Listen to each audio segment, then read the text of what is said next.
What's up, fight fans? And we are back at it with another edition here at Round One Sports TV. I'm always your host, Edwin. Where the world fights start. We got an amazing show for you here put together today. So tune in, lock in, hit that like button. Don't forget to share these videos. And like always, let's hop right into this video.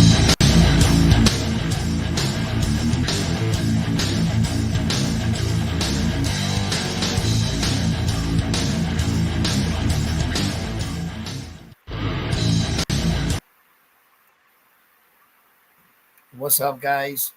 Let me just lock in here. I want to hear how I sound. I had a little issue with my I had a little issue with my system. I had to do like a reboot.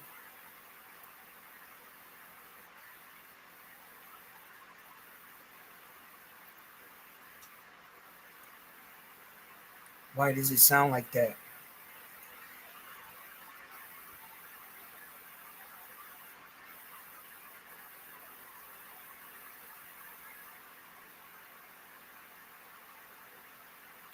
I try to bring that down.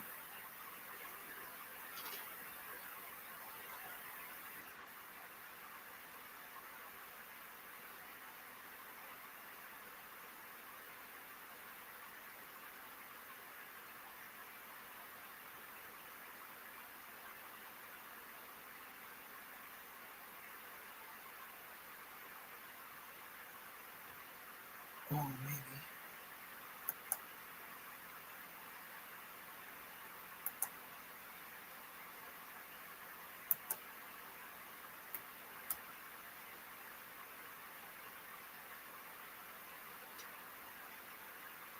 All right, let me try it like that.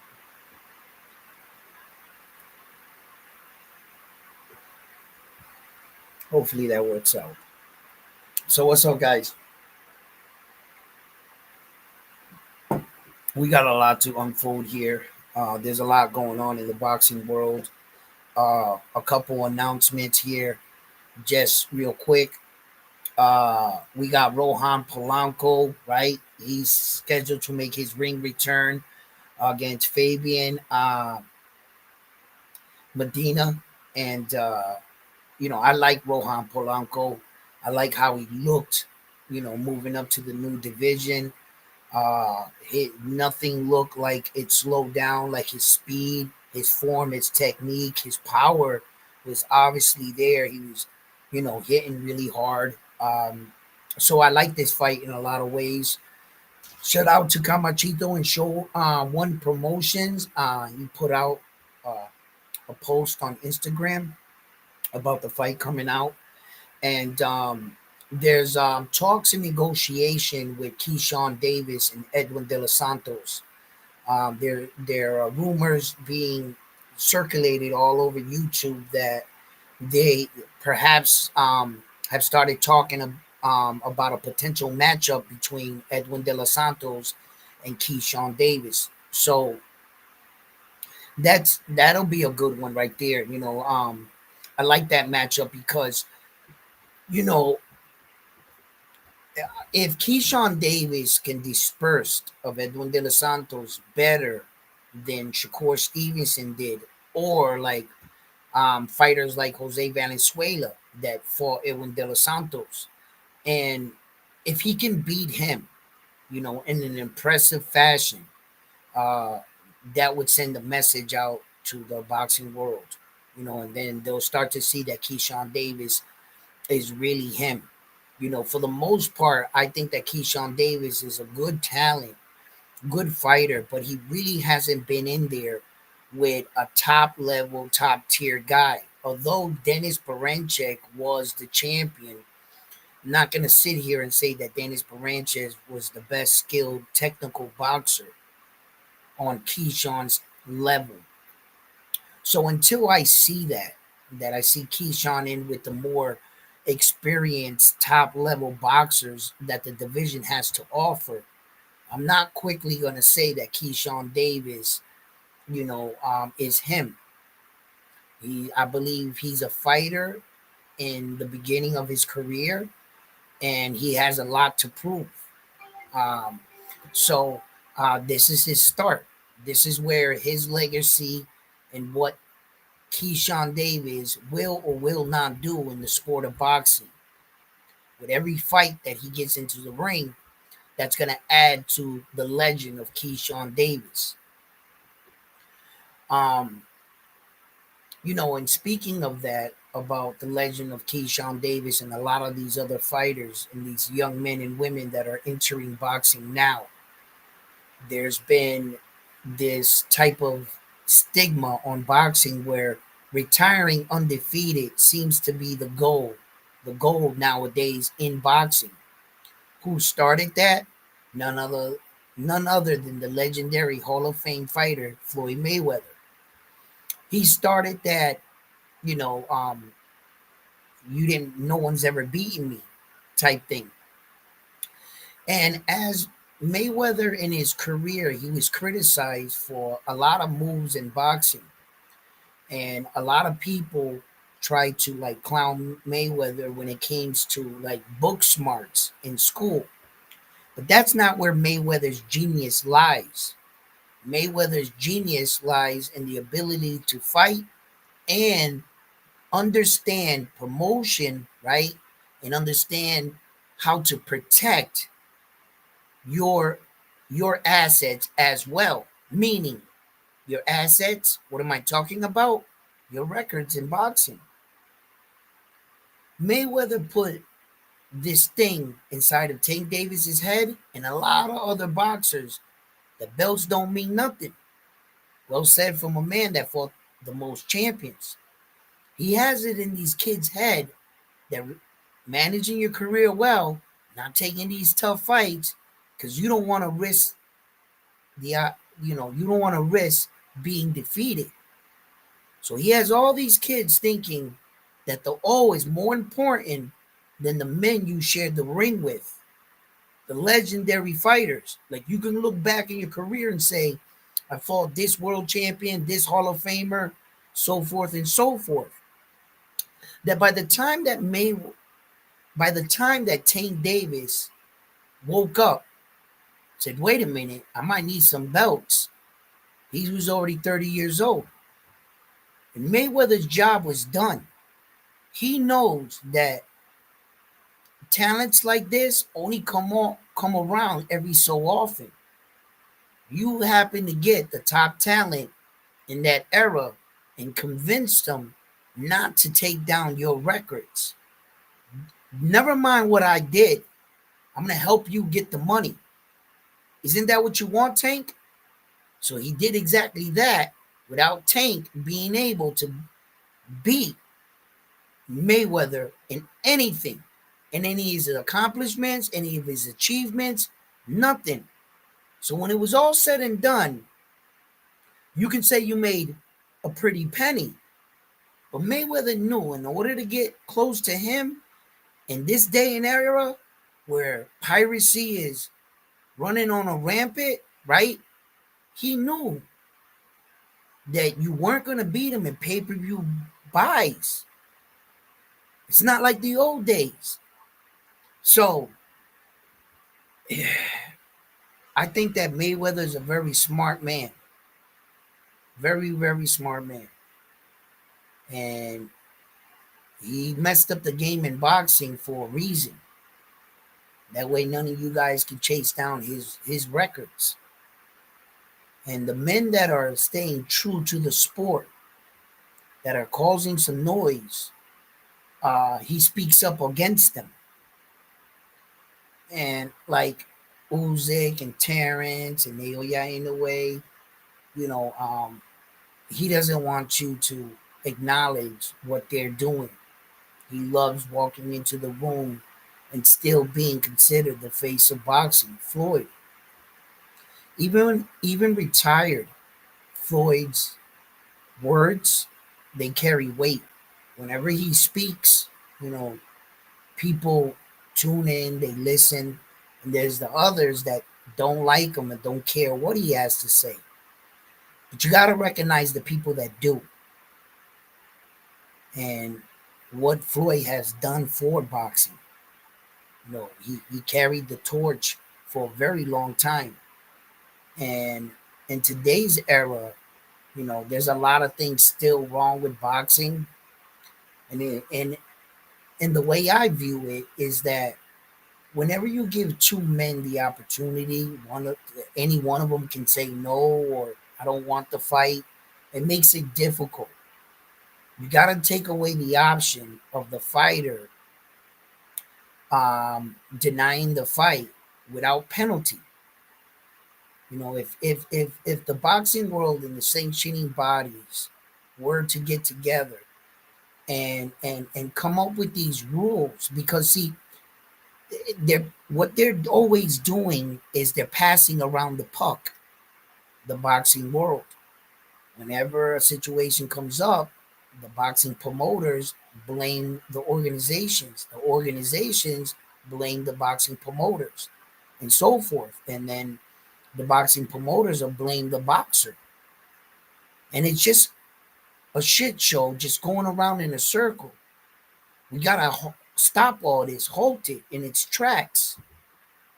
And if the organizations, the belts, the alphabet belts, were to, all four of them were to believe in a structure and a ranking system where that if your fighter is next in line, the top five guys, and you don't take the fight, you go down, back down to 10. You can still be in the top 10, right? But you got to go down because you're wasting people's time. And if you're not ready, you're not ready. So we're keeping you in the top 10. So when you move up and be ready, you'll be ready for the next one. It'll only take you one or two fights to get back there. You know what I mean? Maybe one.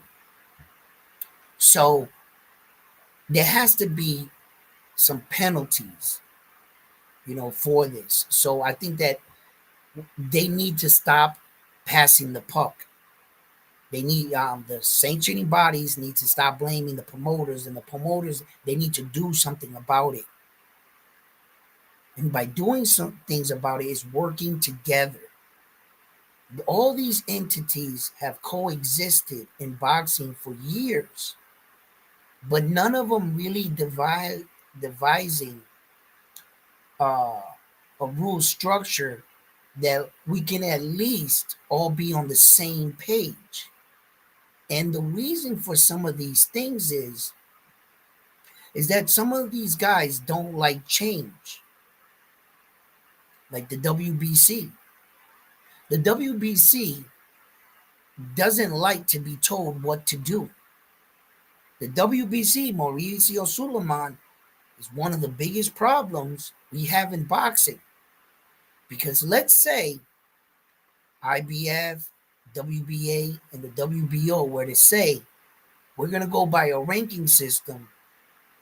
We're going to, categorize like this. And the way I said it was in the penalties, if you're the number one, you don't take the fight, you go back down. The WBC with Suleiman, he's going to say no. He always has said no.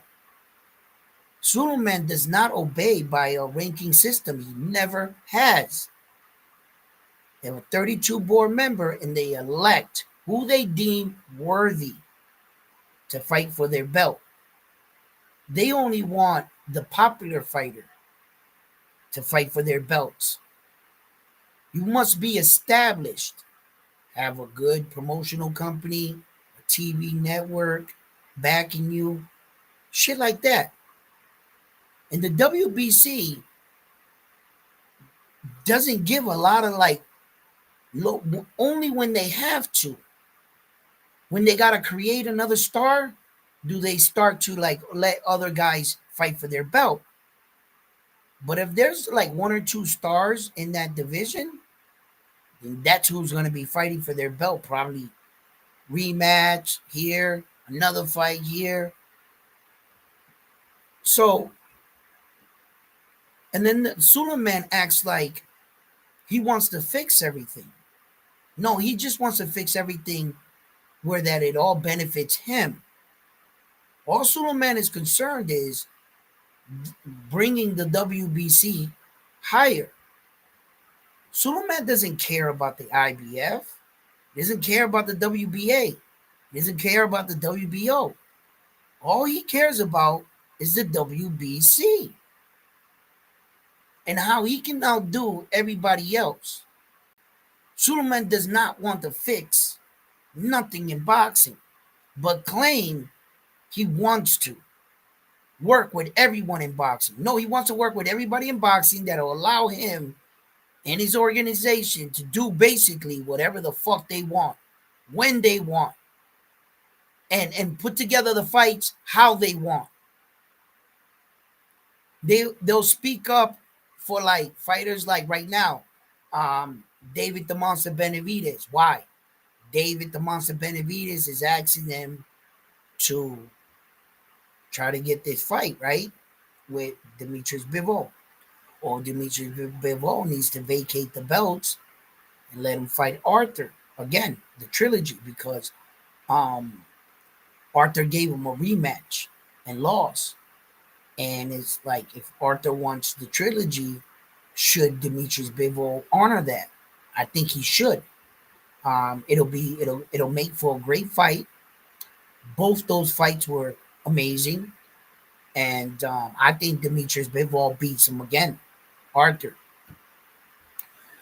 Uh, but stripping Demetrius Bivol, I'm not sure if the WBC can do that. I'm not sure. They ordered the fight. They're threatening that the fight got into April. What is it? April 8th, or it's gonna go to like a purse bid or some shit like that. That's what they claim. The problem is there is a rotation. Mario Suleiman, he doesn't care about the rotation. He was on the Boxing Voice and he said, this is a gray area in boxing where we never get the this situation has never occurred in the history of boxing. Really? It's a gray area. You just every time it occurred, you guys just talked around it.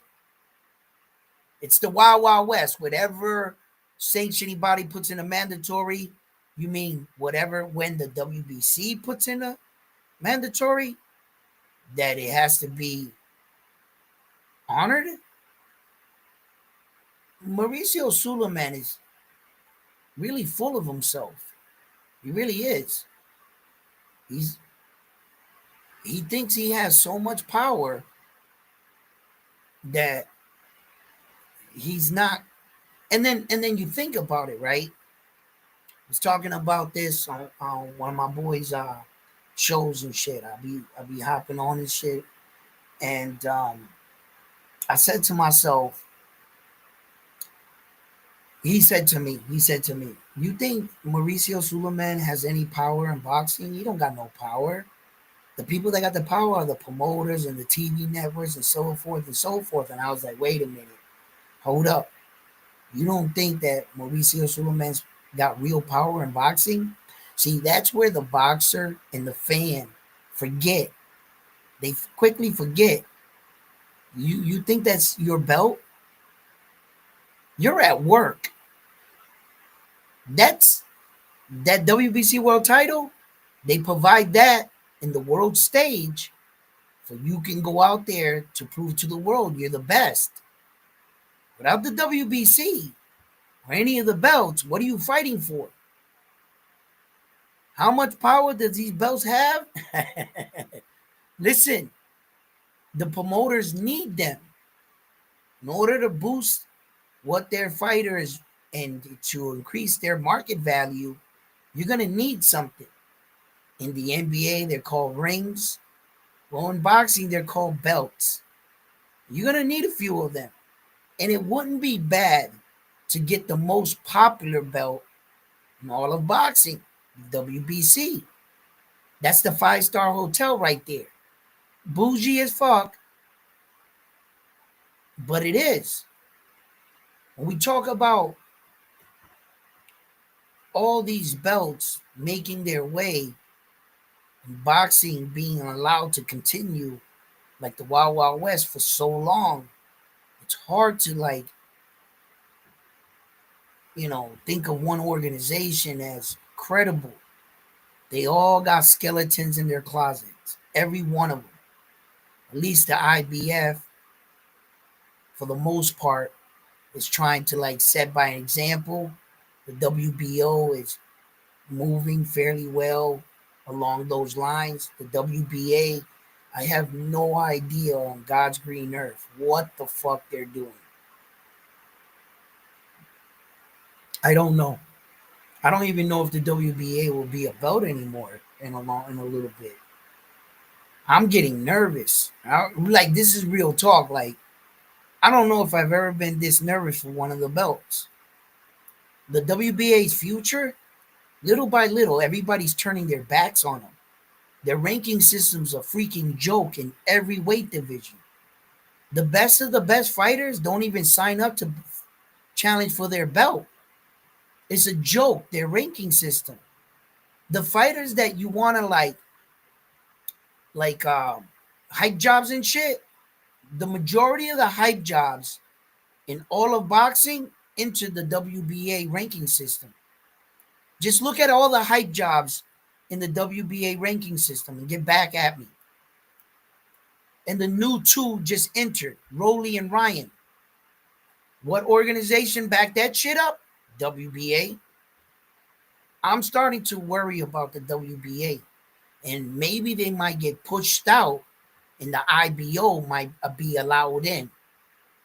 It's like the WBA was in boxing and they got hooked on drugs. They were cool for a while, but brother, you got to get your shit together, right? And someone else is going to slide in and take your place. They are. Or the Ringside Magazine belt might become official at some point, I think. Um, I don't got no messages up here, but I know that you guys are probably in here. Yeah, yeah, you guys are. There you guys are. What's up, John? What's up? Everyone, what's up? My bro tuning in from New Zealand. What's up? Damn, 3:20 a.m. Third what? Damn, brother. Thank you for tuning in.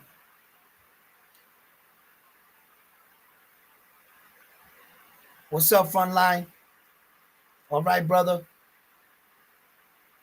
What's up, homie? What's up, Angry White Guy? How you doing? How you guys? Thank you for all tuning in. Lisa, how you doing? Um, Canelo versus Crawford, who will win? Lisa, I would like you to like be real open minded with me on this one right here, and I would appreciate it if everybody, would hear me out on that fight, please. Um, when we think about great fights, what sells the fights in one part are the names of the fighter. When you hear the name Terrence Crawford, you hear the name Saul Canelo Alvarez, those are two big names in the sport of boxing. Two men that have accomplished a lot. Their names itself will sell this fight. But let's talk about the reality in the history of boxing. There has never, and I repeat, never been a fighter that can jump up three weight divisions in one jump and defeat the world champion. Now, you're not just asking him to fight any world champion. You're asking him to fight Iron Chin Saul Canelo Alvarez that has went upwards of the 175-pound weight division, which he is currently the champion in 168 today. So he's fought bigger men like Demetrius Bivol, right? And he's fought very skilled fighters like Floyd Mayweather. He has 61 professional fights. And out of 61 professional fighting punchers like Triple G three times, you know how hard of a puncher Triple G is, right? And he has an iron chin as well. You could not drop Saul Canelo Alvarez. not even to a knee, not even a standing 8 count, then you think about what Jermell Charlo looked like doing the exact same weight jump from 154 to 168. He barely could move. He couldn't switch it into another gear. In fact, that fight took so much out of him, he hasn't been in the ring since. It basically, taking that Saul fight, destroyed his career. He couldn't move, he couldn't punch. He didn't look not even like half of what he looked like at 154, Jermell Charlo. Not even close. Now, if you was to ask me, if there was any chance, if you were to take Terrence Crawford and Jermell Charlo at the exact same time in history, where that one of them was going to move up and fight Saul Canelo Alvarez, I would have told you back then Jermell Charlo was the better of the two to try it. Why? Not in skill. No. Terrence is a better fighter than Jermell Charlo. Yes.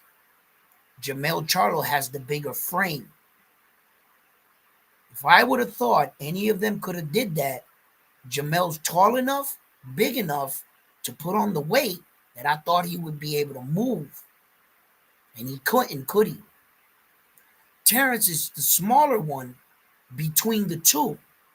So you're thinking that a bloated, overweight Terrence Crawford is going to look like a Terrence Crawford at 147, at 168?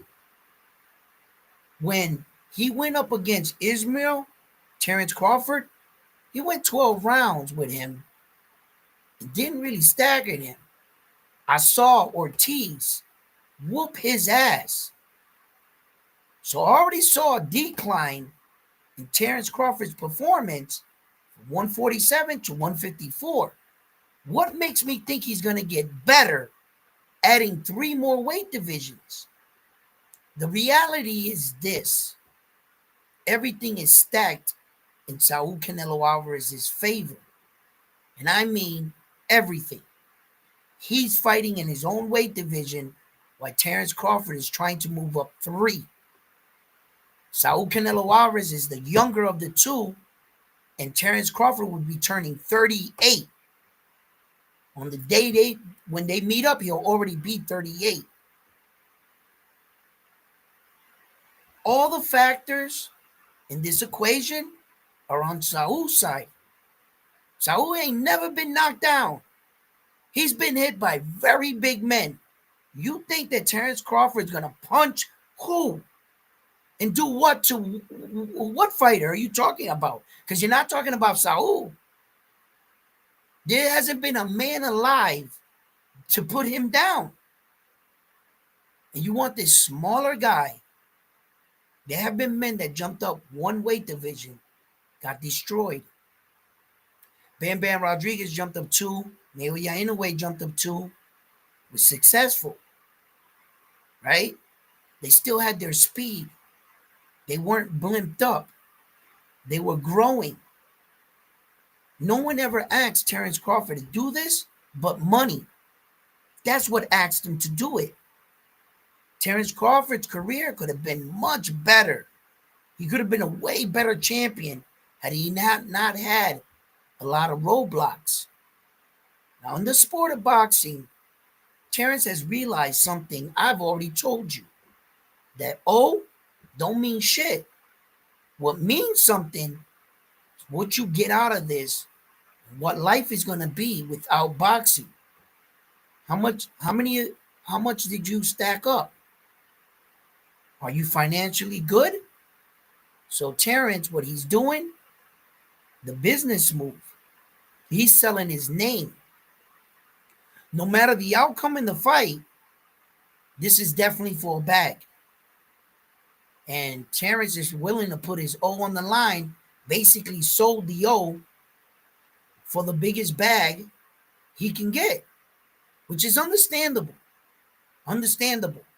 I don't like it. I don't like the fight because Saul knows it like I know it. In the history of combat sports, there has been no man to ever pull such a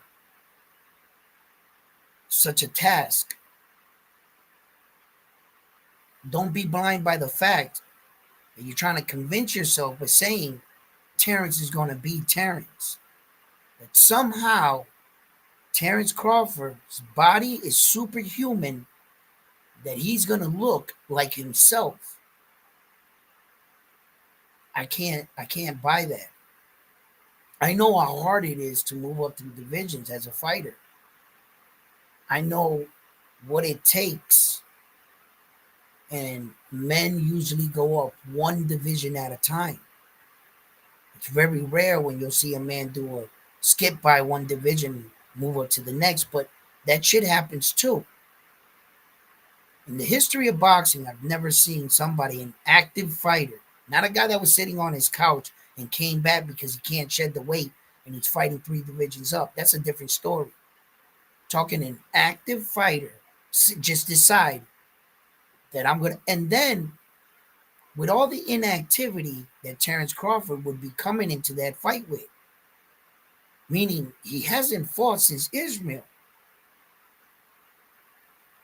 So with the inactivity, not being active, having fights, not ever fighting at the 168, not ever knowing what it feels like to fight a real 168 pounder, with none of that, they're going to convince you that this is a fair fight. This is not a fair fight by any means.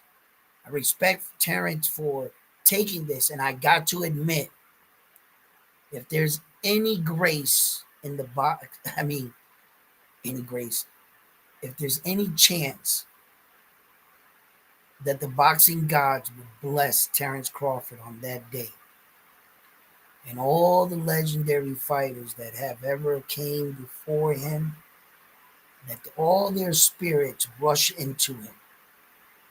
May he float like a butterfly, sting like a bee.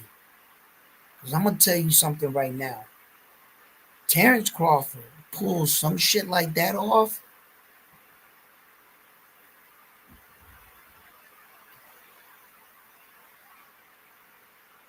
You are the greatest fighter in fucking history, brother. You beat Mayweather, Ali, everybody. There's nothing else to talk about. Why? If he beats Saul, which Saul is scheduled to get his IBF title back, he would be entering the ring with Saul with all four belts. Legitimately, it's going to make him a three-division, all four belt champion. He would be the first man in history to unify all four belts in three separate weight divisions. For one, let's just start right there. That's going to kill any legend, Hall of Famers, accolades by itself. Adding the three weight jump, ridiculous accomplishment. Like I said, no man in history has ever done no shit like that. And beat a man that had four belts, jump up three weights and fight the undisputed champion. That's what's at stake. That's what you would have to do. Not a guy jump up three weight division and fight a guy with one belt. No, you're not. That's not what's going on here. He's fighting Saul with four belts. Okay? He pulls that off. Terrence Crawford, at that age, with everything against him, he goes down in history, the best to ever do it.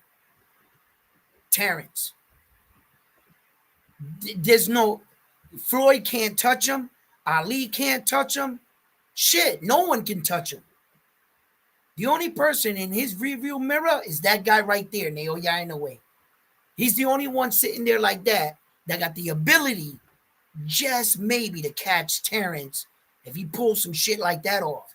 And even if Naoya Inoue was to walk up to 126, kick open the front door and whoop everybody's ass, he still didn't jump up three weight divisions to do it. Terrence Crawford's achievement would be the same as Naoya's, but Terrence's would be greater. That's like every Vince Lombardi trophy is not equal. Every football trophy, Vince Lombardi trophy, is not equal. They might look the same.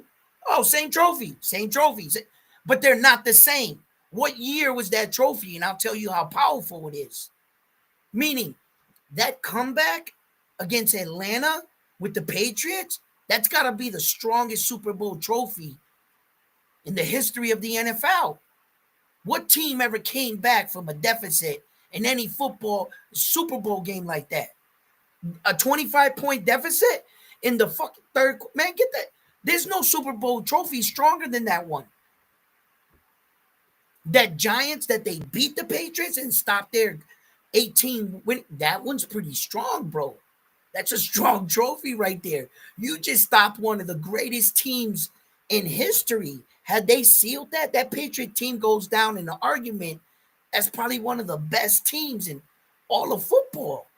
He broke records with Randy Moss, 50 touchdowns, 50, four, I think it was 4 wide receivers with 50. Man, it was fucking ridiculous.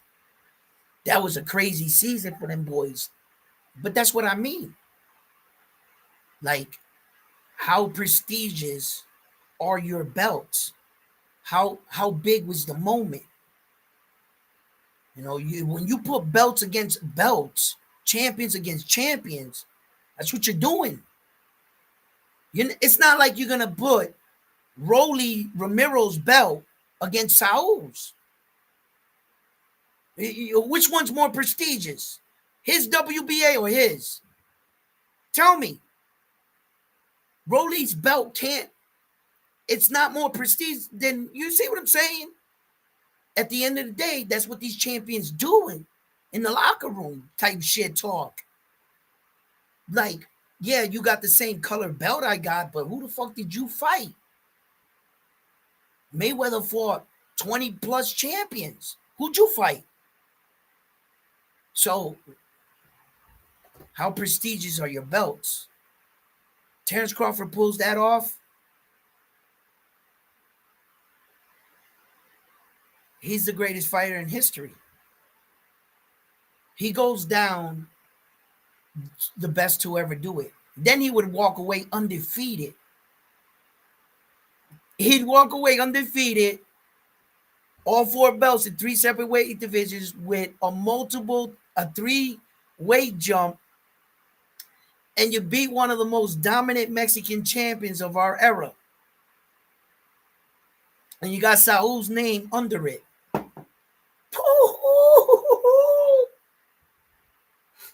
God damn, let me tell you who I am. He pulls that off. It's over, kid. It's over. Let me.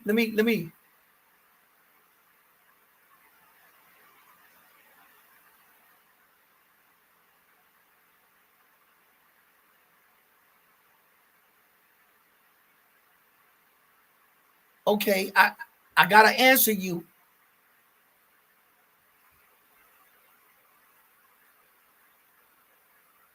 I gotta answer you, Queen. Stay right there. I'm reading all your texts. I got you. Crawford Berry.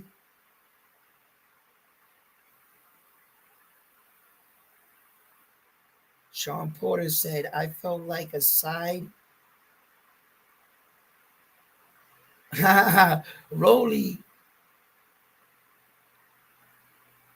I like that. I like that. I like that. Right? But, Queen, that's what I'm talking about, right? Check it out. You know, Crawford is a remarkable talent. I've studied men like Crawford and Terrence Crawford in particular. He's not like, there's some boxers that are not athletes, right? You find this out later, right? You're training, and then you say, everybody in the gym, let's do some other kind of cardio today. Break the routine up. The cardio we're doing today, we're gonna play basketball. We're gonna go out. We're gonna throw the football around. I want you to run in, big bursts and stuff. You get out there with them, and boy, are these some dysfunctional basketball players. Amazing boxers, but boy, they out there dribbling with two hands. They doing the grandma, putting the ball between the leg, throwing it up like this. None of them can go up for a layup. They all look awkward as hell. They're like, look at like they're not athletes. Terrence Crawford is an athlete. He can do it all. Terrence can play basketball, baseball, a hell of a baseball player. In fact, he can wrestle. Yeah, he can. Terrence Crawford will scoop your ass up and fucking put you in a headlock like this and act like he don't know what he was doing. Because in high school, my man used to wrestle. He got all kinds of awards and medals for it.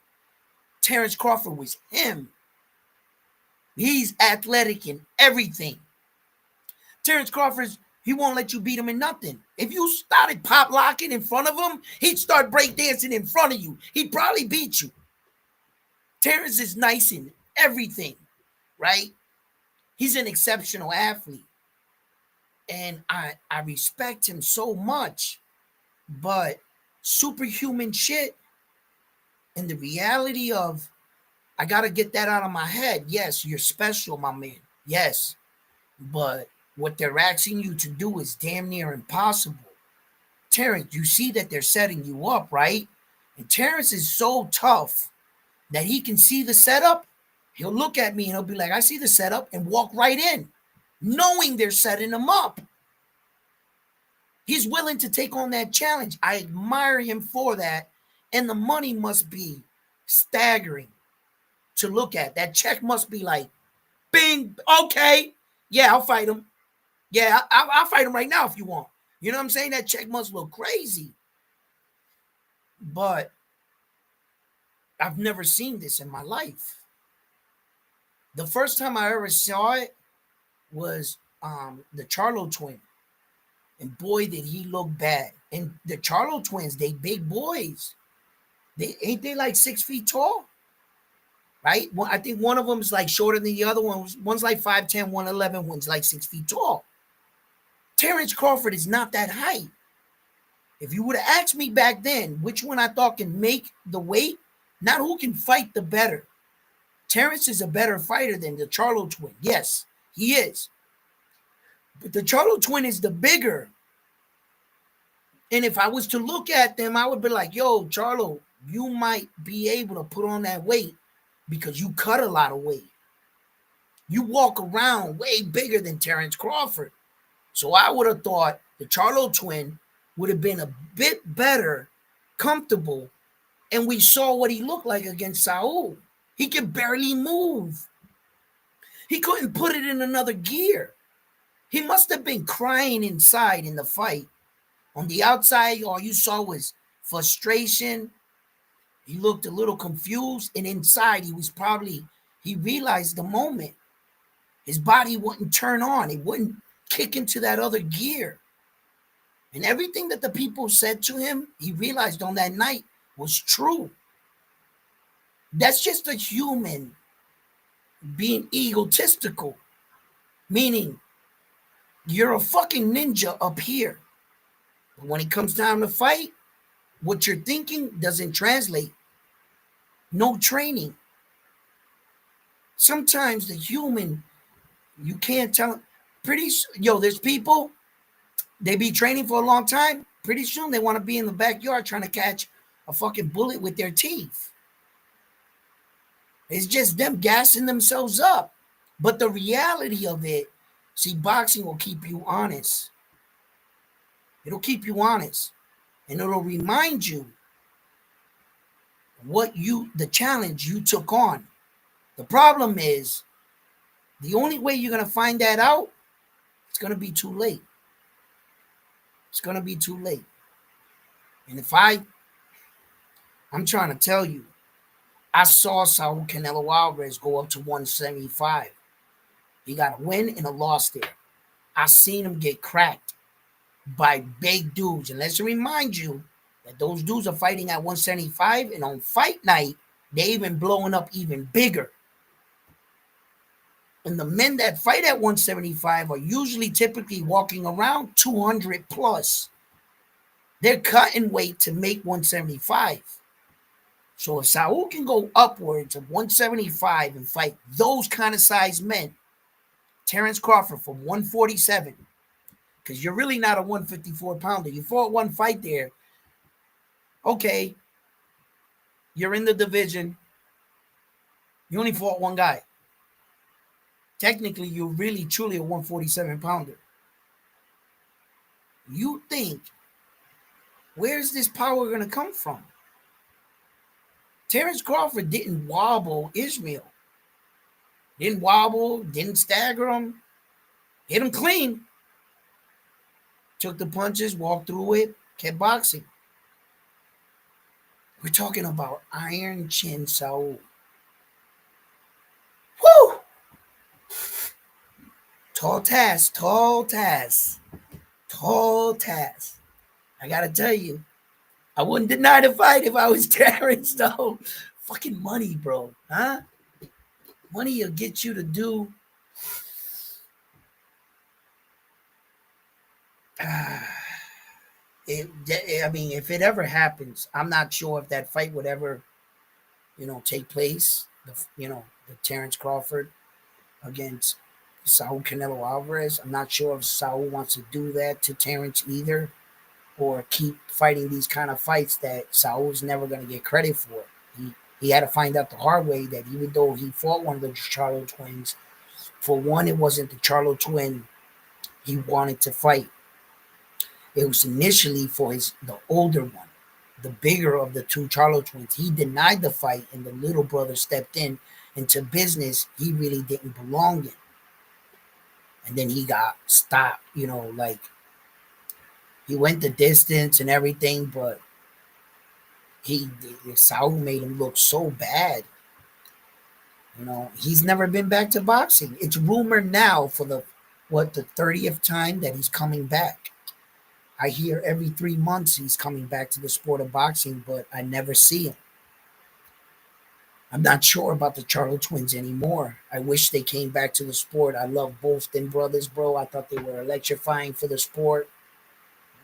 I believe they're good for the sport. The Charlo twins, I like them, man, but I'm not sure where they where they what their situation is and whether or not he's coming back. I can't stamp that. He's been gone too long, too much inactivity for a long. You know what I'm saying? So let me read y'all messages.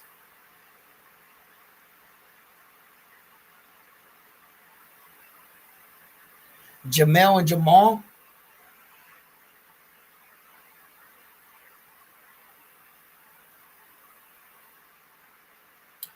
Queen, let me tell you, man, in order to be the best fighter ever, you pull some shit like that off, you got my vote. You don't even need my vote. You pull some shit like that off, just kick open the front door of the Hall of Fame. Who the fuck is gonna stop you? Just move that table right to the side. Yeah, put my table right here. One chair, please. Just one chair at my table. No one else can sit here. Yeah. I mean, let me put it to you this way. See if I can help you find out or see through how much this was a fucking joke when they put together the Saul Canelo Alvarez against Jermell Charlo fight. I'm going to prove to you right now. Just think about it. Check it out. Why would Saul Canelo Alvarez take that fight against Jermell Charlo when he stood to win nothing? And I mean nothing. The only outcome in that fight, if Saul was to win, he would get credit for a title defending all 4 belts. That is it. That's all Saul Canelo Alvarez stood to gain on that night. He didn't even fight anyone in his weight division. So you can't get credit for that. Now, what did Jermell Charlo stand to win on that night? Okay, Jamel Charlo, if he would have won that fight, he would have been the first man in the history of boxing to simultaneously hold 8 belts. He had 4 from 154, and Saul Canelo Alvarez is 4. Now, with an accolade like that, who would argue, or who could argue, that he would have been the best fighter in the history of boxing? Was he? No. But you can't argue 8 belts simultaneously. You would legitimately have to push Ali's statue to the side. There would be no fighter with an accolade like the one that was offered to Jamel Charlo. The carrot they dangled in front of his face was so big, he couldn't say no. Why would they do that? Because Saul and the rest of his team were laughing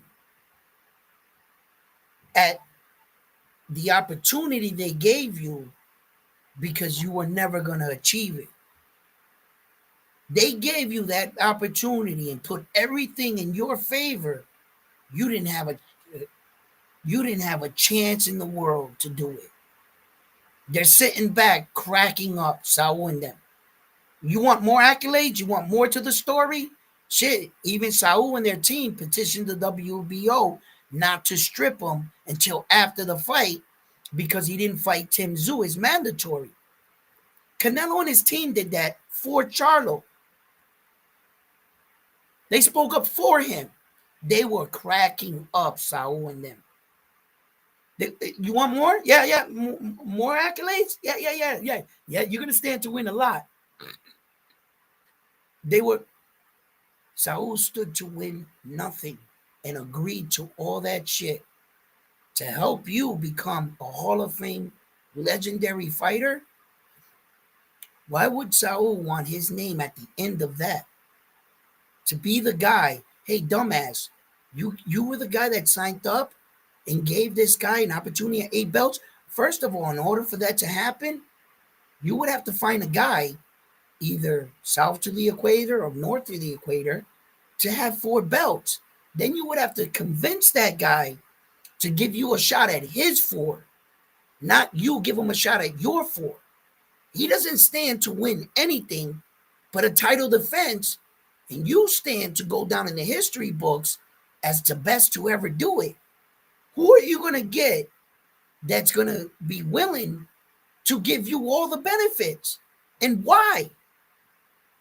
Saul gave everything to Charlo. It was impossible to beat him. It was virtually impossible. There was no Hail Mary punch. There was nothing. He at the shape that would Jamel Charlo, I would have told Saul, just stand there, lift your chin up like that, and let him crack you. He wasn't going to put Saul down. Nope. He didn't have enough pop. And if the Charlo twin didn't even come remotely close, I give Terence Crawford a little bit more. I think he'll do a little better than the Charlo twin. But after carrying a lot of that weight around for like when round 6, 7, 8 comes around, that's going to start to affect Terence Crawford. That's when Saul's going to step on the gas. Might stop Terence. Not sure. Saul Canelo Alvarez just fought Edgar Berlanga. Edgar Berlanga came into that fight upwards of 200 pounds against Saul. Edgar Berlanga was huge against Saul. Where was Edgar Berlanga at? After he got himself off the floor, because he was on the floor actually, and then he got himself up to take more punishment, right? I don't think Terence Crawford got a harder punch than Berlanga. I think he has more skills than Berlanga, yeah. Well, Berlanga's a big boy. He's a big boy. Berlanga can crack, bro. I don't think Terrence is cracking like Berlanga is. And Berlanga cracked Saul. Saul act like Berlanga wasn't even there. Berlanga was throwing his hardest punches he could possibly throw at Saul, and Saul was just going poof and walking through them. This is dangerous for Terrence. This is fucking dangerous, bro. But hey, it is what it is, you know? It is what it is, you know? I wish Terrence all the luck in the world, man. Like I said, I hope all the fighting guys' spirit into, because I would love if Saul goes along with this shit. I understand it's for the bag. Turk wants this big fight. They want to kick off their TKO and they want that to be the main event type shit. I heard all the, you know, the scenarios and stuff. But in order to be fair, I wish all the boxing spirits go into Terrence because it's really not fair. It's really not. They're just trying to sell me two names and they're trying to dress it up like this is fair competition. No, these are two big names and not fair competition where we're asking one guy to sacrifice a lot and we're asking the other guy just stay where you are. This is already your weight division. You got the four belts here. You'll be comfortable training here. Had they been telling Saul for him to hop down at least one weight division and then Terrence meet him, now we would be talking because Saul would be sacrificing something, you know? Now, meet me at 160, Saul, type shit. Terrence goes from 154 to 160, and Saul goes from 168 to 160. Now we're talking. That would be better. You know, but one guy moving up all the weight divisions and one guy being comfortable, this guy being the older fighter too as well. Like, how are you saying this is fair again? Like, you're setting my boy up. Like I said, Terrence is that crazy. He sees the setup and he's like, I see it. Still walking in. Terrence is a tough motherfucker, bro. He's tough. He's tough. He's a man. He's as real as they come. Terrence, he's as real as they come. Trust me. Didn't he get like shot in the head at like a dice game or something? Walked home and shit. Tough motherfucker, right? Who gets shot in the head and walks himself to the hospital? That's how tough that man is.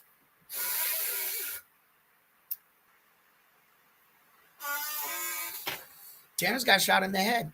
That's some real shit. I think they said the bullet ricocheted off the wall or something and like beam beam hit him. That's why it didn't really like go through. Or maybe Terrence just ate. He's so goddamn tough that the bullet hit him and it was a 9 millimeter and Terrence was like ping and beat up the bullet. Bullet just fell. Gave him a little cut, a little headache. Terrence was mad. He wanted to find the gun that did that so that he could just crush it and eat the gun. He just eats steel and shit. Shits out nails and bolts. Yo, that motherfucker is tough, bro. Terrence is tough. He's a tough dude, bro.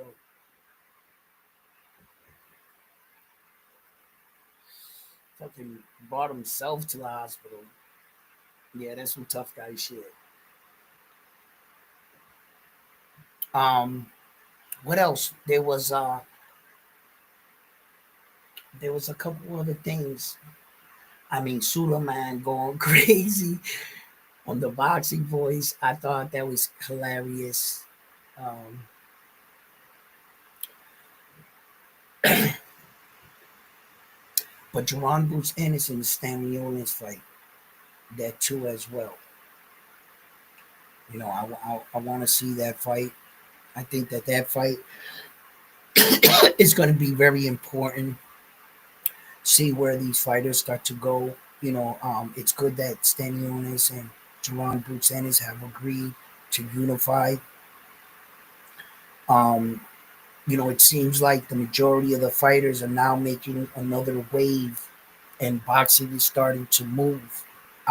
And the young hot guns right now of today are going to really start to make their way up. Um, like Keyshawn Davis has already became a world champion. He was one of the first young prospects to strike first, I believe. Xander Zion is another young prospect, which is a contender now in my eyes. He's the number one for the WBO, rightfully so. And he looks to be trying to be working to get a fight with Sebastian Fedora, right? Okay. And then there's other people in other weight divisions that should be getting the fight that I'm not understanding the business, or I'm not understanding their dollar value, like such as Richard Hitchison. Richard Hitchison is rumored that he wants to fight um, George Kamboza in New York. And I'm sitting here saying, you would rather fight George Kamboza that couldn't even sell out in Australia, right? He once was like this pretty big Australian fighter, but he's coming off multiple losses. His last fight, he fought like the Boy Scout leader, right? And the Boy Scout leader took him 12 rounds. So, how does that award you a title fight, not even in your weight division, in a new weight division? So, as far as marketing value, why would you fight George Kamboza in New York City when you could fight Subriel Matias, that in New York City there's a large population of Puerto Ricans and Richard Hitchison is from New York. So as for marketing, getting the top dollar fight, the biggest fight for Richard Hitchison in New York would be Subriel Matias. But how the hell are you going to make that kind of money with George Kamboza?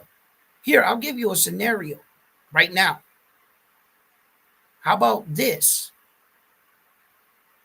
You put Richard Hitchison versus Subriel Matias to main event. You put George Kamboza in with Liam Paro, the other Australian star that needs a win too. George Kamboza's coming off this win. They can fight for who's the best Australian fighter type shit, and to get a crack at the winner of Subriel and Richard Hitchison. How's that sound? I think that would be a better scenario. They just got the fighters mixed up here. You need to put George Kamboza in with Liam Paro. You need to put Richard Hitchison in with Subriel Matias. Main event and co-main event. There it is right there. They're trying to do this for June. But Richard Hitchison is doing a straight duck move. Once again, he says he's not avoiding Subriel Matias, but avoiding him twice. Both scenarios, the shoe's been on the other foot for both men in both situations, and both times Richard Hitchison was the duck. When he was the mandatory to Subriel's belt, he said he wasn't ready. When he was saying just before that, I want all the smoke, I'll fight Subriel Matias, no problem. As soon as he got time to sign a contract, I wasn't ready. Now that the shoe is on the other foot, he's the champion. Subriel's like, I'll fight you. He's saying, I'm not ready. I don't want to fight Subriel. He's making every excuse, him and his coach, of why not to fight Subriel. The first time, Subriel had the belt, but he wasn't worthy to fight Subriel because of the 10-pound rehydration clause. Richard Hitchison. Now that Richard Hitchison has the belt, now their excuse is Subriel don't got a belt. Don't worry about him and not having a belt.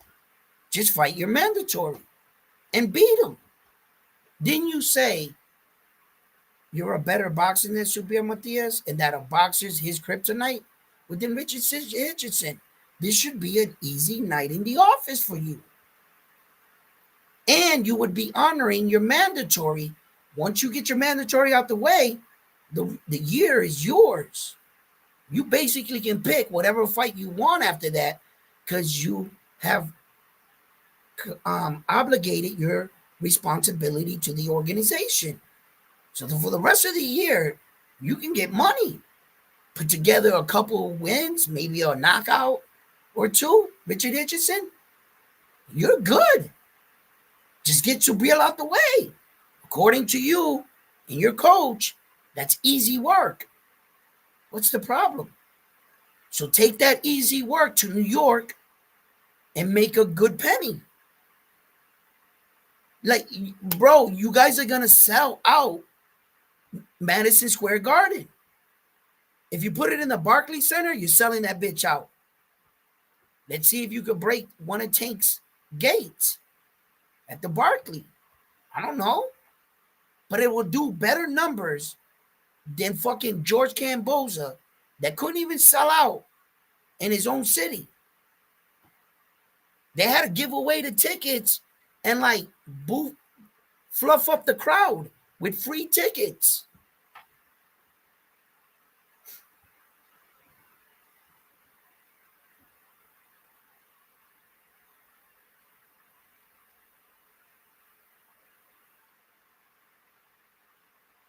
I like that scenario. Bam, yeah. I mean, it makes sense, right? Put fucking Paro to fight George Kamboza, bro. Let them battle it out and give Subriel his shot. That's the right way to go about it, if you ask me. And but you know what these fuckers want to do? Put Hitchison against George Camp. Who the hell is George Kamboza anymore? Richard, yo, my man, you're not gonna make no money fighting that dude. What are you doing, bro? I thought you want all the smoke. I thought you accept all challenges. I thought you wasn't gonna go for the IBF because of the 10-pound rehydration clause. And you're getting too big for the, but you go after the belt when it was to fight Liam Paro. That's when it was convenient for you. So Bear's like, yo, next time I see you, I'm gonna fight you. When he pulled up, he's like, I told you I'm gonna see you, I'm gonna fight you. And Richard Hitchison said, it is inconvenient for me to fight you right now. Is that my mom calling me? Yo, I gotta go. These fighters, man. You gotta, the IBF gotta hold, the IBF gotta speak up for Subriel. Kind of like what the WBC doing now for the monster David Benavidez, and what the WBA is trying to do for like MJ against Naoya Inoue. At least they're getting behind the fighter, whether they're in the right place in line. They're putting pressure on the other guy. If he falls for it, he falls for it, type shit. And I think that the IBF, should get behind Subriel. They should publicly come out and say, as the IBF, we're ordering Richard Hitchison to fight his mandatory. He got from this time to this time, just like they did for a lot of fighters. They gave him a date to this time to negotiate. If you guys can't get it together, we're gonna go to a purse bid, like that.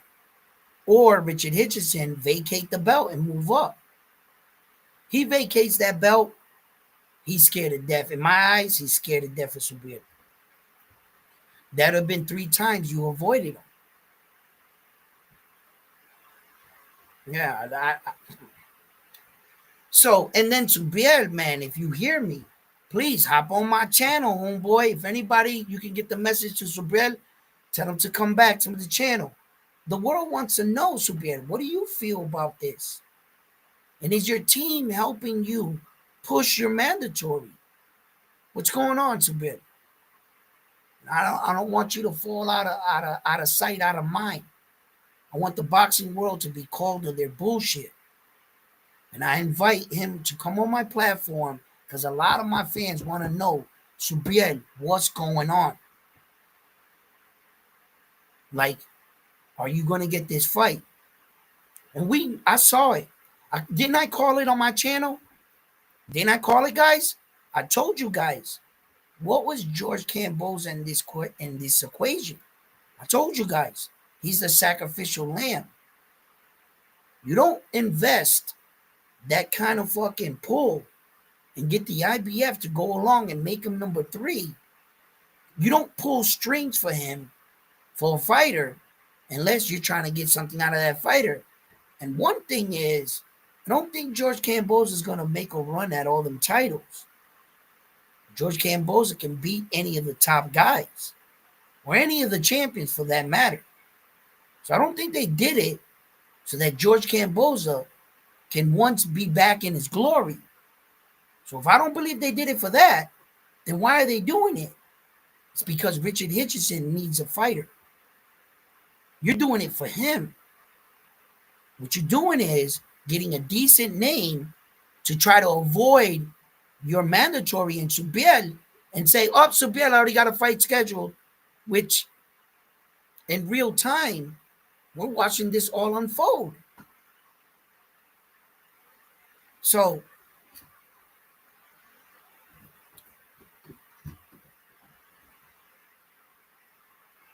and then there's like these real shady situations that go on behind the scenes of boxing. I'm gonna let you know about it, right? Which is after Subriel Matias fought in Fajardo, right? They the committee that was holding it would have been Puerto Rico, right? And they deem how long you get suspended after your fights. So while him being on suspension for 1 month, 2 months, what they gave him 3 months, 90 days, right? Or 2 months, whatever it was. So during that time, he's coming off that fight. George Camboza was entering his fight while Subriel was coming trying on that suspension, which they're gonna try to use.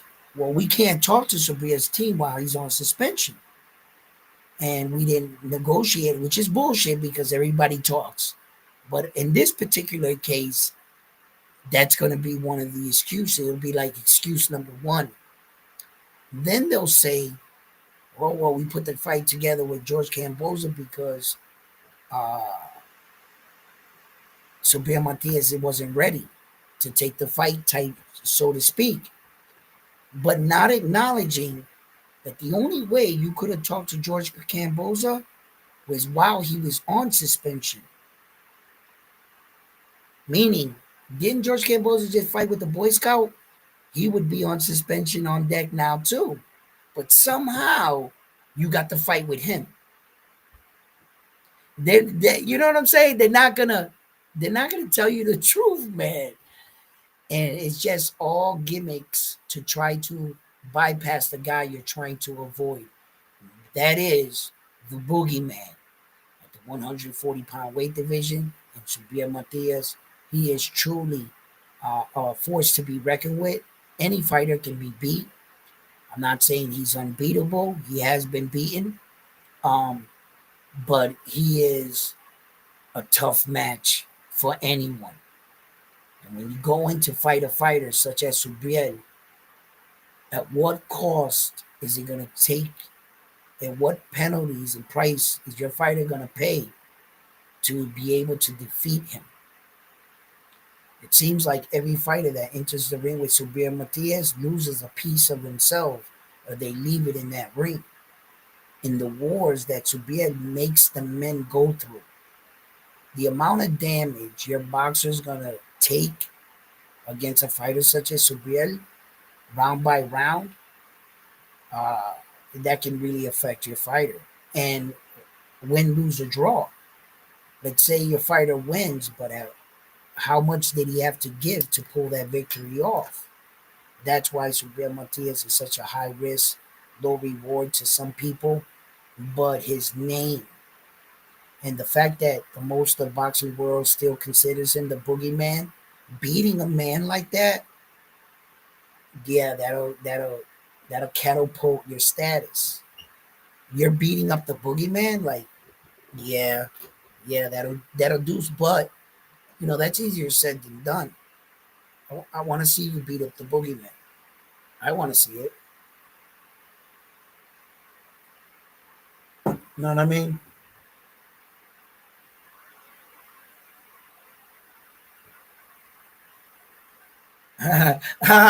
You have the WBC belt. I'm telling Crawford, yo, it's right there.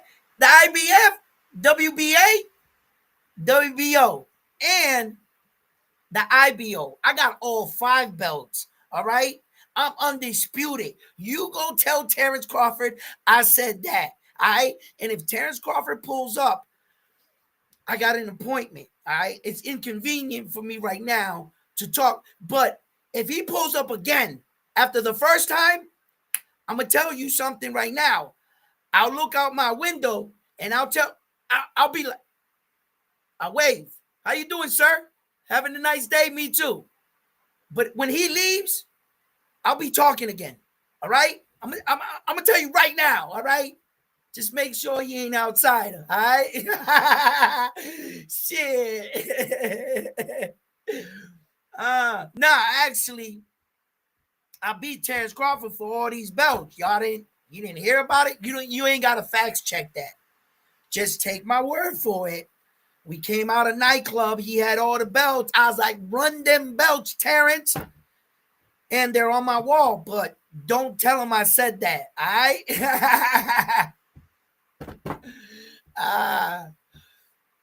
Shit.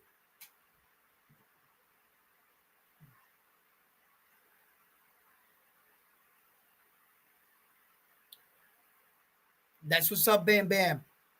Now you know what I'm saying? Like, we gotta call this bullshit when we see it. We see that bullshit with fucking they pulling on my boy Subriel here, man. That's injustice. It's diabolical. You know what I'm saying? Like my man Showbiz say, it's diabolical. Like, the ducking is for real, man. Yo, Richard Hitchison. His duck he got a suit on. He got a nice little marine hat there. You know what I'm saying? He's a duck and he's a tough duck. He's a duck, but he's a tough one. All right. He's a man, a duck in uniform. All right. But still a duck. All right. And Sabria wants to smoke, baby. So let's see what happens. More than likely, he's fighting fucking George Camboza. I know it because it's the easier path. Like, you're not gonna make the most money, but it is the easier path. Yeah. So, like, fight fans, let me know in the comments below. What do you guys want to talk about? What other fighters you guys want to talk about? Brian Norman Jr. He's doing some things. You got Ryan Garcia right now, Rolly, Devin Haney, Teofimo Lopez and Barboza. Though that's a pretty decent card. For all the antics that is going on with the card, it's a very interesting card. I like it for boxing. Yeah, I can't wait to see Devin Haney back in the ring, back in there. I heard Bill on another podcast. I'm not sure if Bill got the word what I said, but I think that it seems like he did. For the first time, I hear Bill taking responsibility for what he said, trying to like get that night behind him, understanding what took place. Him saying, "I apologize for doing this. I felt like we were it was an injustice for him to touching positive and as well on the money side. So we wanted compensation and we felt like that was the avenue.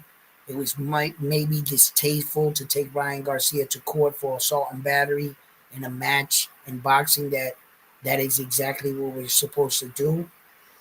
But as far as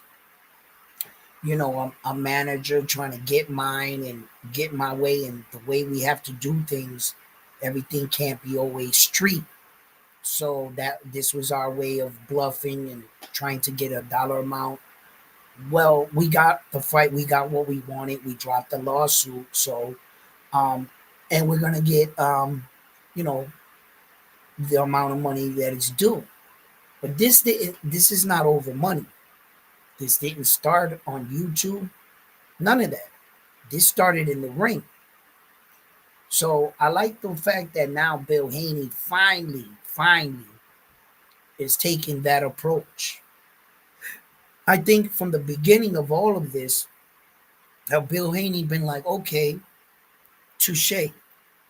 We thought we were gonna beat you. You beat us. Congratulations. We would like to run it back. You know, and then not going right into their fight straight away, getting a fight in between. Uh, Ramirez is a worthy opponent, worthy, tough fight for him for young Devin Haney, which is not so young anymore, right? And the pressure of that kind of fight can really, push you. But Devin has to know he's ready for Ryan. Devin has to feel like Devin Haney once again. So I like the fact that this fight, because had you given Devin Haney a lesser foe, you would have just said that Devin Haney went in there and beat up a cab driver. He would never get any recognition or credit for the victory. In this scenario, we're obviously saying this is a tough fight for Devin Haney. And that's why Gabriel Rosario got into an argument with Bill, because a lot of boxers feel like, wow, Devin, this was a tough fight to take back, to take coming back from what happened with you and Ryan Garcia. But Devin accepts the challenge. So he knows what is at stake. He obviously knows who that man is and the type of wars he's been in. So he's willing to take that challenge, Devin Haney. Where that Ryan Garcia, in many people's eyes, he's fighting a lesser foe in Rolly. Huh. Didn't we think Ryan Garcia was a lesser foe coming into the Devin fight? And in this situation, we think Rolly is the lesser foe. How many of you guys thought Mike Tyson was going to lose to Buster Douglas? How many? Shit happens in boxing now, doesn't it? Shit happens in boxing. We're in a sport where one punch can literally change the outcome. Sometimes the better fighter doesn't always win. Devin Haney versus Ryan Garcia, part one.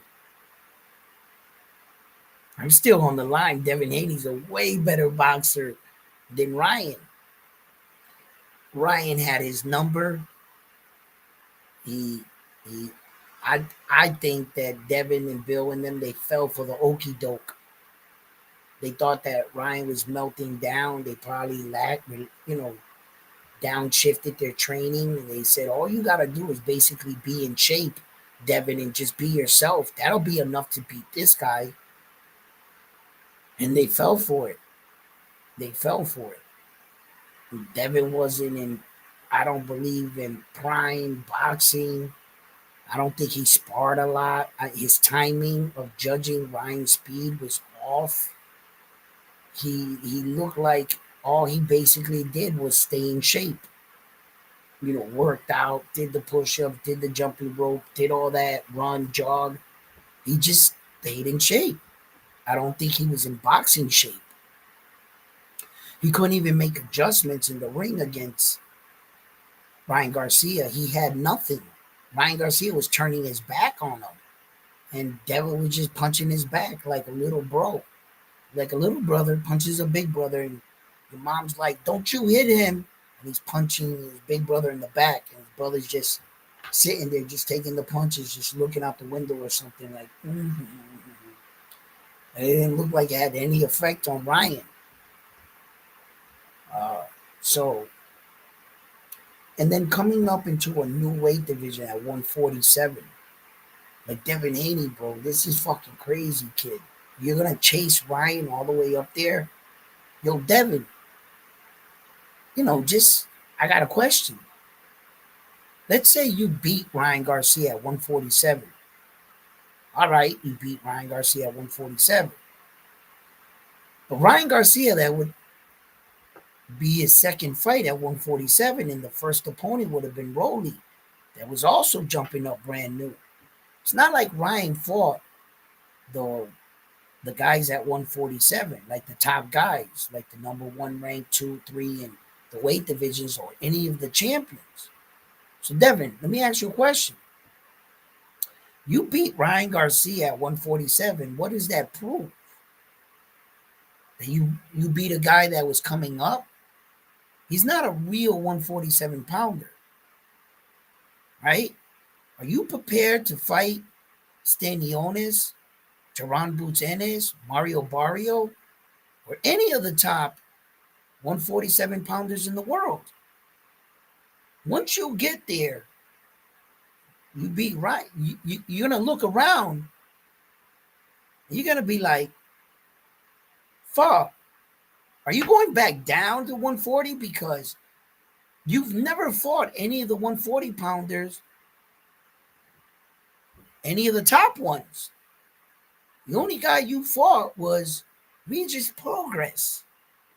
Yo, Regis Progress, I like him. He's a good dude, good brawler, brawler puncher type dude.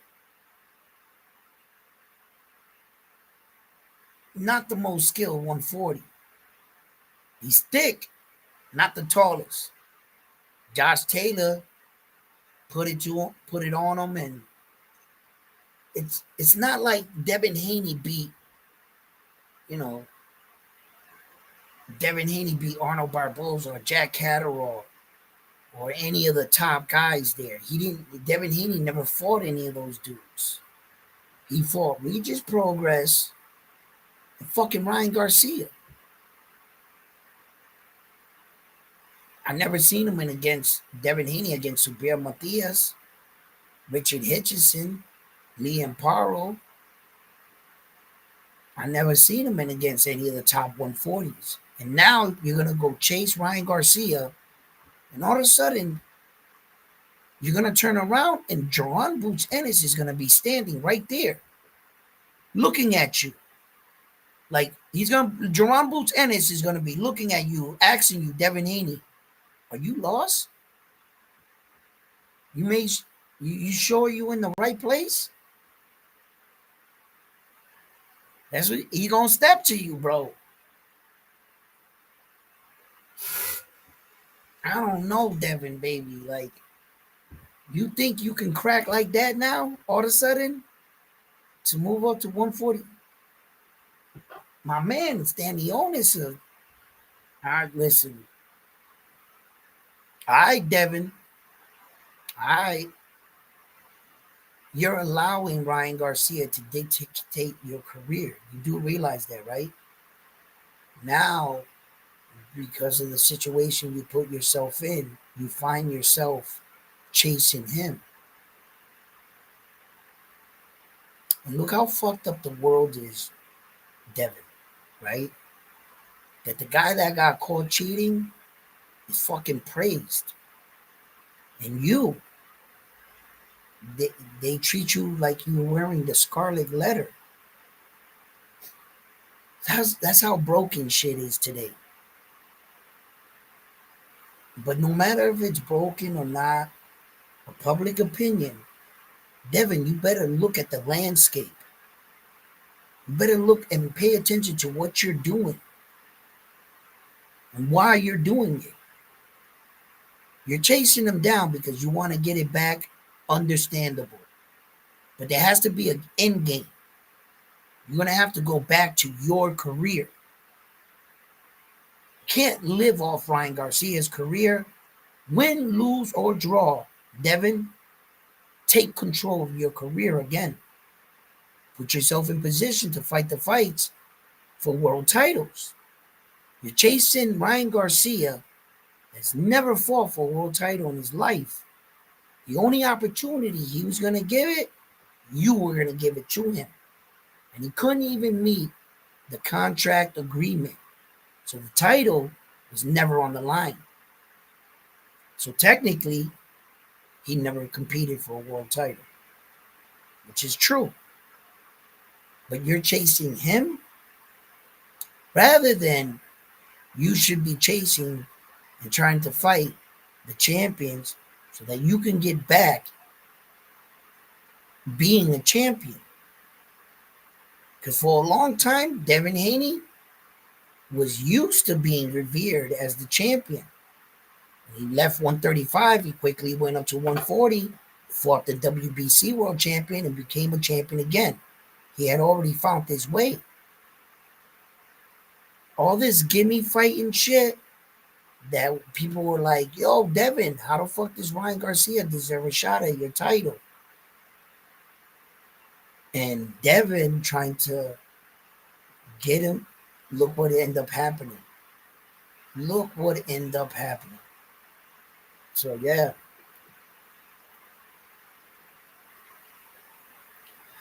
Oscar's fighting Bam Bam.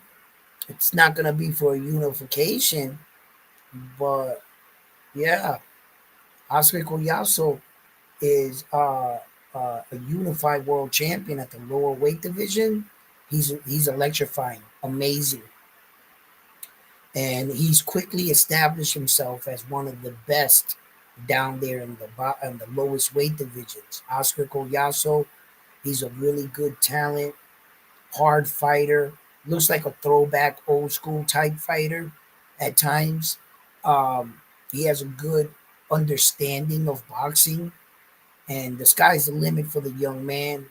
I'm looking forward to seeing if he would go after a third belt. He wants to unify type thing. Um, I don't think he's very big man in stature, so I believe he's gonna live around those two weight divisions, the smallest weight divisions. And there's no shame in that. You're fighting in a weight division that there are men there you're equal. It's not like he's fighting heavyweights. So I always say that every man is responsible for the division they are currently in. Whatever competition or whatever who's there, you make your way. And like there's, I would have loved for him to move up and fight like Jesse Bam Rodriguez, but I'm starting to see that, you know, that maybe he might be too small for that. But would it be exciting as fuck? Because I think that those two men down there in those lower weight division, like Bam and Oscar Collazo, that would be an amazing fight, and it would be, Mexico versus Puerto Rico type shit. So, I don't know. I've never seen Oscar Collazo stand next to Bam Rodriguez.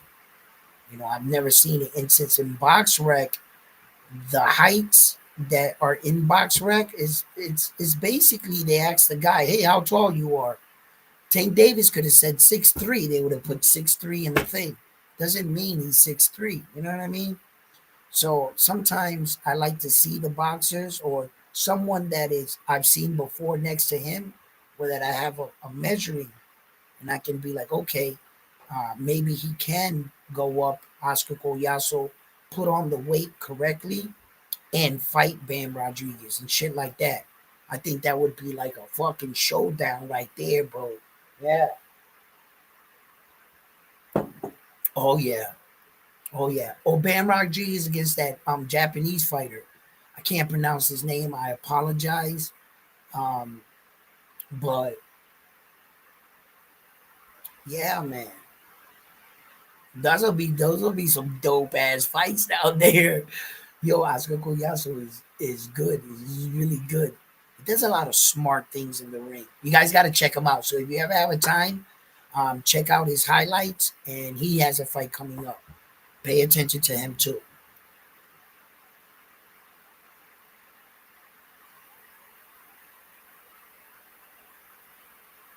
Yeah, yeah, yeah. He is. Where that he was a very good champion, but didn't really get that plateau because of the lower weight divisions. Unfortunately, it may go down like that, but the lighter divisions now in this era, it's been on fire. It's been on fire.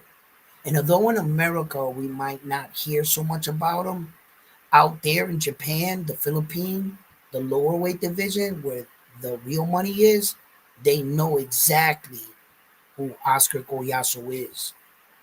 They hold him in high regards. Because let's just remember that everywhere else in the world, boxing is flourishing, just not that much in the United States. But in Mexico, there's nothing wrong with boxing holding events. Them shits is packed houses every time. In Japan, packed houses. Australia, packed. UK, packed. Nowhere else in the world are they having problems.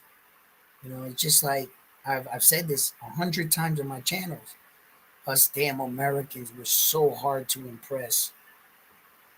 Once we see a chick swing from the line, do a three triple axel and land it, the next chick that comes out, we've seen that before. We walk away. We're like, yo, we're hard to impress. I've already seen Sugar Ray and Floyd. These guys look slow as fuck to me because I've already seen them. I'm spoiled.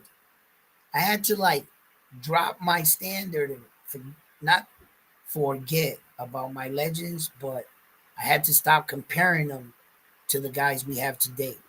Because if I kept doing that, I would never see the guys boxing today. I would have never been able to see Abdullah Mason, Camille Moulton, Tank Davis, Shakur, Neil Inoue, Terrence Crawford. I would have never been able to see their skills because I would have kept saying Floyd did this, Floyd did that, because he was one of the best to ever do it. Floyd is just the truth. He was nasty. He was nasty.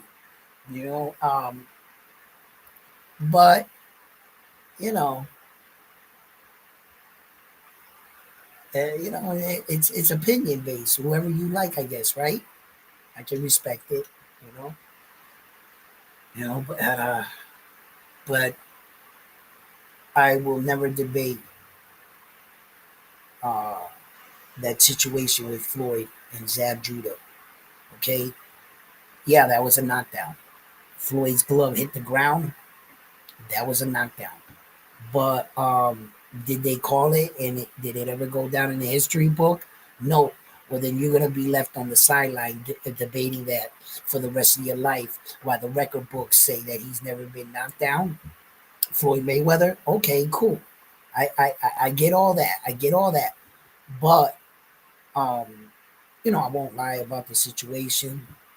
I think for whatever reason, the ref didn't call it, but we all know the rules. If your glove touches that canvas, if your knee touches that canvas, that's a standing 8 count at least, and it's considered a knockdown. We've seen many a times where fighters get tangled up, and you hit them on the break coming out or something or coming in. They could possibly have been off balance, tripping while they were going down. If you connect the punch, you're knocked down. That's a knockdown. It's always been viewed like that, but sometimes it's up to the referee's discretion of what he saw in the moment. Now we have things like instant replay that help us, like in the Ortiz fight, right? Ortiz drops some. They didn't award Ortiz. I mean, Ortiz gets dropped. He got dropped twice in that fight. When Virgil Ortiz got knocked down, in that fight, they didn't award him the knockdown in the moment. I think it was like the fourth round. They the ref went and notified him, hey, Virgil, we're counting that knockdown for him, and we they let him know it. Like a round or two later, the instant replay proved, yep, that's a knockdown. They awarded it to him. So um, some of these things are put in place to protect us, and to make sure that the right guy wins when the referee doesn't see these kind of things. Human error is human error. I can't 100% say that he didn't see Mayweather's glove hit the ground. The camera wasn't on him, you know. So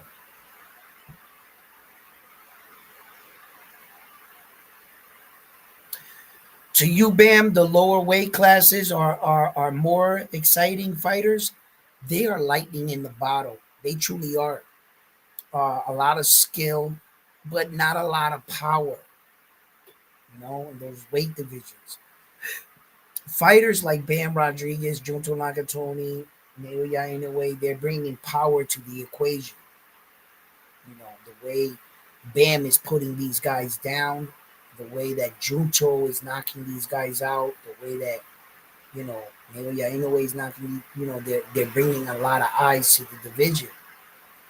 And Oscar Collazo, he's got a little pop to them shots too. He has a few knockouts already. Very young in his career, has accomplished a lot. So that speaks to the type of fighter he is. When down in those weight divisions, very hard just to get one belt, let alone two. All these guys are constantly knocking themselves off. And when you see one guy rise up among all these remarkable talent, speed demons, it's saying a lot about that champion. Truly is that never in the history of the super bantamweight division has there ever been a unified world champion for as many men that fought throughout the history in that weight division that were really good.